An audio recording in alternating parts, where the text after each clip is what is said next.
Sumeru. This is going to be all over the place. Just a warning before we start, this video will contain spoilers for the story so far, up until the end of the Inazuma quests and also the previews to the Sumeru chapters. I also want to point out that Christianity is my field of expertise, and not Gnosticism or Zoroastrianism or any of the other religions which Genshin takes inspiration from. So if I get something wrong or mispronounce something or leave something out, please let me know. This video is a follow-up to my previous ones which discussed the religious inspirations behind Mondstadt, Liyue, and Inazuma. I will be picking up on ideas that were discussed in those videos, so if you haven't seen them yet, I recommend checking them out first before coming back to this one. So let's begin with Sumeru's name itself. As you might already know, Mount Sumeru is a sacred mountain in Buddhist, Jain, and Hindu cosmology, believed to be at the center of the physical, metaphysical, and spiritual universes. It's fitting that Sumeru as a region marks the halfway point on our journey through Teyvat. While Mondstadt takes inspiration largely from Germany, Liyue from China, and Inazuma from Japan during the Sengoku era, Sumeru isn't based on any one specific culture, nation, or time period. We have ancient Egyptian influences in Sino and the desert regions shown in the 3.0 trailers, Persian influences from names such as Anahita, Nilo, and the Sabzeruz festival, Andalusian influences from the Palace of Alcazar and Taknari, and more. Likewise, the religious inspiration behind Sumeru comes from a wide range of traditions: Egyptian and Persian mythology, Hinduism and Buddhism, Zoroastrianism, Christianity, Islam, and more. Now, I know there's a lot of controversy behind Hoyoverse's representation of these cultures in Genshin, and the fact that they lumped the entire Middle East and South Asia into one region. I think that's somewhat of a fair criticism because so far, considering that from Mondstadt to Liyue to Inazuma, we seem to be progressing towards more and more representations that reflected real-world cultures and historical events. And now in Sumeru, it's kind of just all over the place. But I also want to point out that there is a few points in history where most of the regions Sumeru was based on were part of the same empire. And one example of this is the Achaemenid Empire between 550 and 330 BC. The Achaemenids were a Persian empire which at its greatest extent stretched from Egypt in the west to the Indus Valley in the east. Later empires such as the Abbasid Caliphate ruled over similar territory. Christianity, Zoroastrianism, and Hinduism all originated within the regions occupied by the Achaemenids and other empires, and were all widespread in those regions during various eras, as was Buddhism. So it makes sense that Sumeru is a melting pot of cultures based on several real-world cultures and religions, because this part of the world has long been a melting pot of cultures, at the center of the Old World, which acted as an intermediary of the exchange of goods and ideas between East and West. To make things as simple as possible, I'm going to divide this video into sections, which each one focusing on a different religious tradition and its representation in Genshin. Since we started off this video by talking about the Buddhist origins of Sumeru's name, let's begin by talking about the Dharmic religions. Hinduism and Buddhism heavily inspired many of Sumeru's naming conventions and lore. The Dendro Archon herself, Lesser Lord Kusanali, derives her name from the Kusanali Jataka, a poem in the Jataka Tales, which is a compilation of Buddhist poems. The poem tells the story of a spirit living in a clump of kusa grass, a sacred type of plant. The king needed a tree to replace the pillar holding up the roof of his palace, but the only suitable tree was the one the spirit resided in. The spirit didn't know where she would go after her tree was cut down, but was saved when a bodhisattva came and transformed into a chameleon to hide among the branches. Nahida also says in a Sumeru preview trailer that everything in this world runs in a loop. In Dharmic religions, the concept of time isn't linear like it is in Abrahamic religions, but rather cyclical. Rather than the universe having a definitive beginning like a creation myth or the Big Bang, there are repeated eras of creation, destruction, and recreation. In Hinduism, this is known as the Yuga cycle, which culminates in the Kali Yuga, the final age, which is the era of sin that ends in a cataclysmic event before the next cycle begins. Hinduism teaches that our world is currently in the Kali Yuga era, and perhaps Nahida is hinting that the same is true of Teyvat. Sumeru's Archon quest itself is called Truth Among the Pages of Purana. As I mentioned in my first video, Purana itself means ancient or old, and refers to Indian literature that often relates to Hindu cosmology and deities. Sumeru has no shortage of references to ancient religious and mythological literature. Most of the NPCs that we've come across from Sumeru have Persian names. For example, Khedive, Soraya, and Parvana. But interestingly, only a few of the playable characters have Persian names, and none of them seem to have Indian-derived names. One character does have an Indian-inspired title though, and that is Sino. Sino is known as General Mahamatra, which is kind of weird because Sino himself has a Greek-derived name meaning dog, and Sino's design is based on an ancient Egyptian god. But like I said, Sumeru's inspiration comes from all over the place. Mahamatra were high-ranking officers of morality, a position established by Emperor Ashoka the Great of the Mauryan Empire. The full title was Dhamma Mahamatra, which means inspectors of the Dharma. They were important religious figures in Ashoka's government, hinting at the role Sino could play in governing Sumeru's religious affairs. On a side note, the Mauryan Empire marks another example of an empire home to a multitude of cultures and faiths represented in Sumeru. Its territory stretched over most of the Indian subcontinent, so obviously Hinduism and Jainism were represented. But Emperor Ashoka was known as being a patron of Buddhism, and was responsible for much of the spread of Buddhism into Sri Lanka and Central Asia. Other than dharmic religions, religions from the West were also present in the northwesternmost parts of the empire around modern-day Pakistan and Afghanistan, notably Zoroastrianism from Persia, and Greek religion introduced as a result of the conquests of Alexander the Great. Fun fact, the artistic style which statues of Buddha are depicted in is believed to have been inspired by Greek styles. Many of the Greeks which remained in this region after Alexander the Great actually converted to Buddhism, and there are no examples of Buddhist artwork depicting Buddha prior to this point.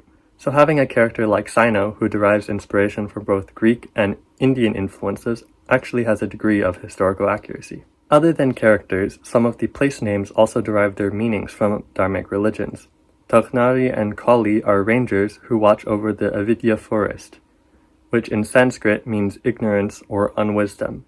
Avidya is seen as the primary cause of suffering and rebirth in the world, with the goal of dharmic religions to be eliminate avidya through wisdom in order to achieve enlightenment. Of course, Hoyoverse also has to confuse us by using a different name for the forest in Chinese, which is Daochang. This is a Christian term which refers to the incarnation of Jesus as a human being, which of course is perceived as being a good thing in Christianity. So is the name of the forest supposed to have good connotations like the meaning of Daochang in Christianity, or is it supposed to have bad connotations like the meaning of avidya in Buddhism? Anyways, in one of the Sumeru previews, we learn about something known as the Akasha system, which is a Gnosis-powered legacy left by the previous Dendro Archon that manages knowledge as a resource. Akasha means sky or ether in Sanskrit, and we don't really know what role this will play in-game or what its connection is to its namesake, so we'll have to wait and see. Speaking of the previous Dendro Archon, Greater Lord Rukadevada also derives her name from dharmic religions. Rukadevada literally means tree goddess and refers to a yakshini, or a female nature spirit, worshipped in Hinduism as a goddess of wealth. Like Kusanali, the yakshini can also be found in Jataka literature. Something interesting to note is that the yakshini is the female form of the word yaksha. Perhaps this might point to some sort of connections between the yakshas of Liwa and the Dendro Archons, but we'll just have to wait and see. I also want to point out something I found interesting about the Dendro Archon, from this line in the 3.0 preview. The sages later found the newly born Dendro Archon and whisked her back to Sumeru. The fact that Kusanali was born at the same time Rukadevada died, and that the sages immediately went out to find the next Dendro Archon, reminded me of how in Tibetan Buddhism, after the death of a lama, monks go out to seek a child to become the next lama. They believe that the soul of the previous lama will be reborn into the world, and that they can identify him through certain spiritual signs and visions. This made me wonder, is Kusanali perhaps the reincarnation of Rukadevada? I guess we'll just have to wait and find out. Now, moving on to the Sumeru Academia. From what we know so far, the Academia is the primary institution governing Sumeru. In each of the three previous nations, there were both religious and secular institutions presiding over their various countries. In Mondstadt, that's the Favonius Church and the Knights of Favonius. In Liwa, it's the Adepti and the Liwa Chishing. And in Inazuma, that's the Shrine Maidens and the Tri-Commission. For Sumeru, it remains to be seen whether or not the Academia plays the religious or the secular role. Or perhaps it could be both. The Academia is split into 6 different schools. which in English are called the 6 darshans. This name is derived from the 6 darshana of Hindu philosophy. But of course, Hoyoverse has to make it complicated and use a different term for the 6 schools in Chinese, which derives from Zoroastrianism instead. With that being said, let's now move on to the Persian religious influences in Sumeru. So, in Chinese, the term used to refer to the 6 darshans is the 6 great schools, which is a reference to the 6 great celestial messengers of Zoroastrianism. These are known as the Amisha Spenta, deities who emanate out of Ahura Mazda, the creator god of Zoroastrianism. And actually there are 7 of them, not 6, the 7th being Spenta Mainyu, who is a representative of Ahura Mazda himself.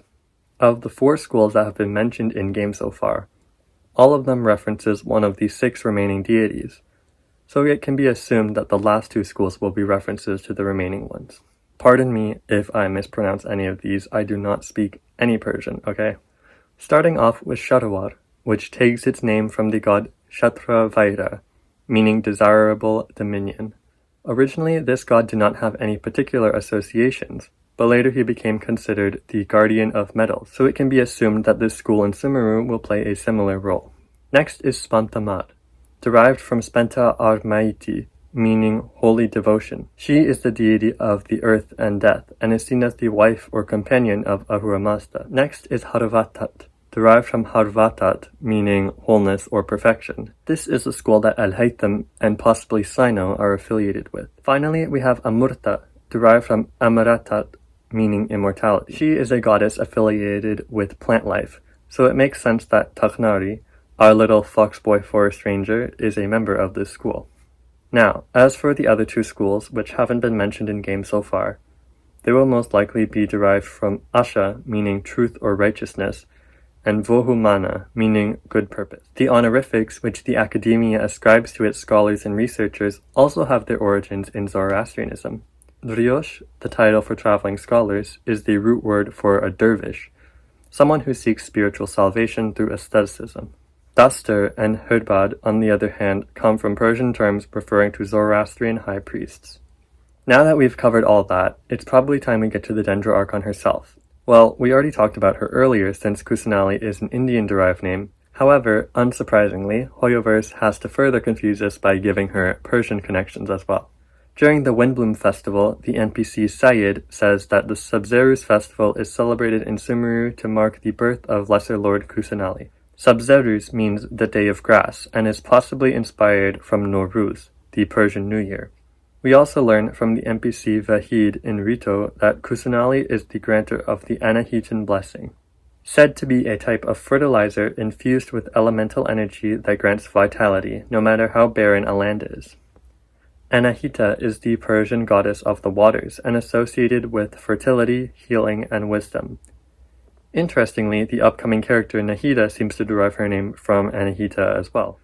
So, we've covered the Persian and Indian inspirations behind Sumeru Academia and the Dendro Archon. But now, it's time to talk about the original poster boy of Sumeru, Sino.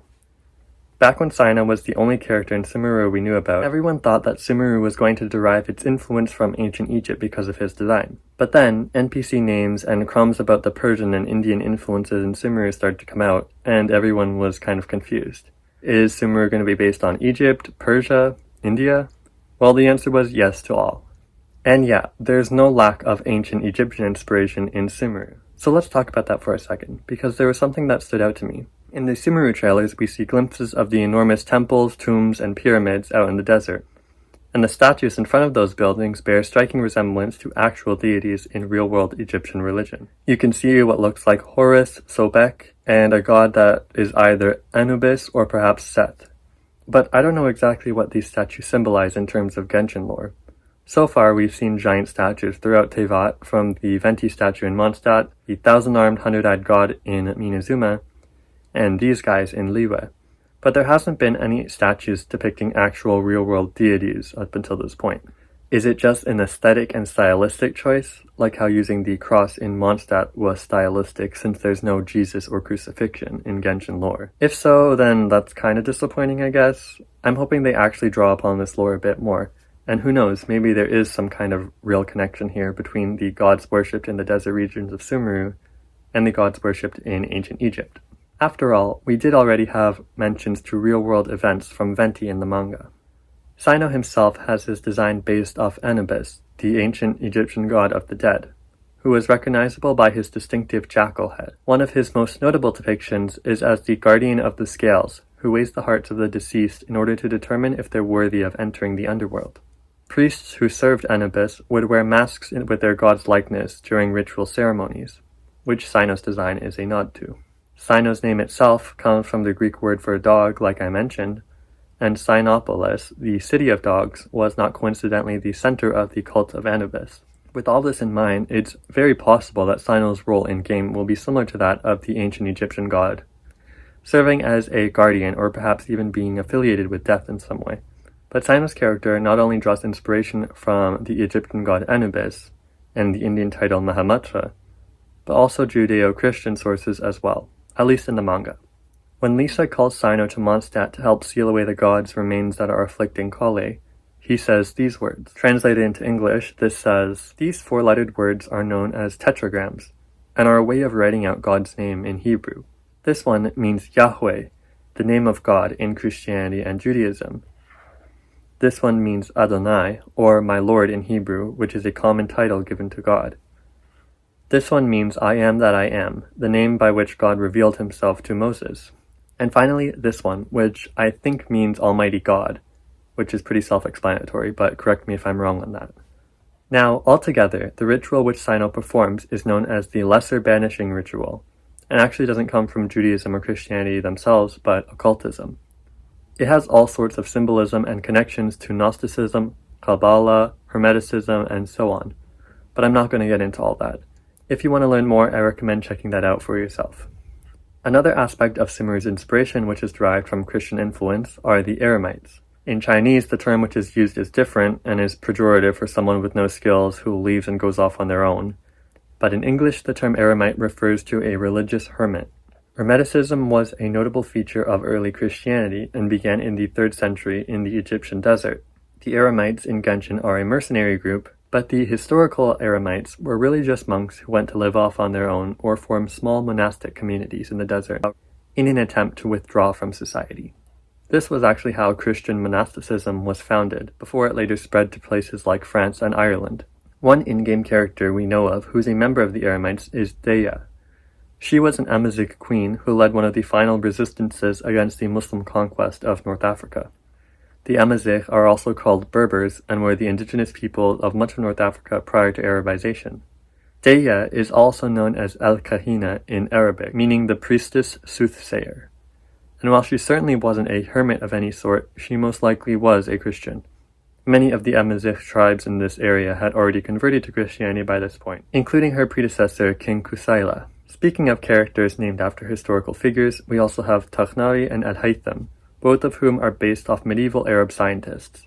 Al-Takhnari was an 11th century Andalusian botanist from near modern Granada in Spain, and the word Takhnari itself actually means jungle in Arabic, so clearly lots of connections to our in-game Foxboy. Ibn al-Haytham, on the other hand, was a 10th century mathematician, astronomer, and physicist who spent much of his career in Cairo. Other than them, another character which has inspiration from Islam is Dori, or more specifically the genie which accompanies her. In Arabic, genies are called jinn and refers to a spirit or demon-like creature depending on the source. They are not inherently good or evil, and though usually invisible, they can take on different forms, such as snakes, scorpions, or even human beings.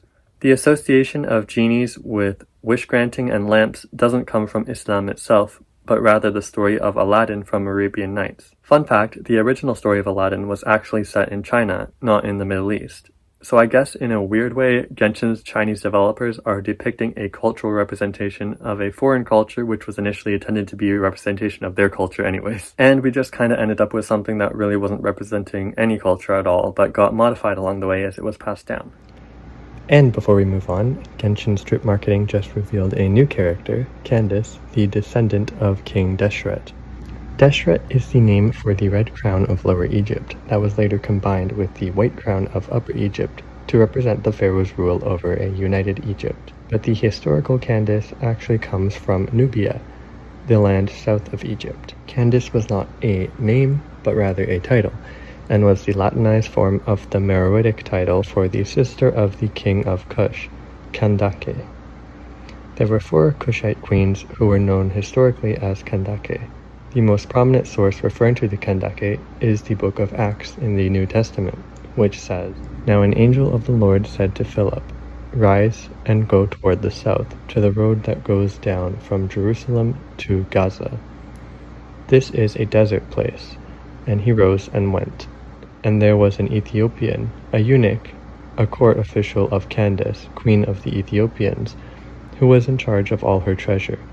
He had come to Jerusalem to worship. This Ethiopian eunuch was the first Gentile to be baptized as a Christian. Ethiopia in Greco-Roman times did not refer to the area of modern Ethiopia itself, but rather the lands south of Egypt. However, the Ethiopian monarchy, which claims descent from King Solomon, also began to claim descent from the Kandake. Candice in-game can be seen with an ankh around her neck, the ancient Egyptian symbol for life. Egypt has historically had a significant degree of cultural influence over Nubia, and even after Egypt and Nubia's Christianization, the symbol continued to be used as a representation of the cross. Of course, it's not just characters who have their names derived from religious sources, but also places. We already discussed the Academia, which gets its name from the ancient Greek academies that focused their studies on science and philosophy. But in Chinese, the word used to refer to this place is the Institute of Religious Decree. The Academia might also be based on the House of Wisdom, a library in medieval Baghdad that was an important center of learning. As you've probably noticed, there are a lot of unknowns regarding the specific inspirations behind names, people, and places in Sumeru. And I'm sure as more of the story comes out, we'll get a better understanding of where each of these are derived from. I'm sure there will be a ton of religious references in the Archon quests and the character designs later that we just don't know about yet. So maybe when that happens, I'll make a follow-up video to this one, and include everything that was left out. But until then, whenever that might be, thank you for watching. And if you haven't seen my previous videos yet on the religious inspirations behind Mondstadt, Liyue, and Inazuma, I recommend checking them out. Also, if you find Genshin's world building and religious inspirations interesting, I have a couple of novels that I'm working on over on Tapas, which contain a lot of religious themes and inspiration. If you're interested, check out End of Serenity or 10,000 Lights, link in the description below. And thank you for watching.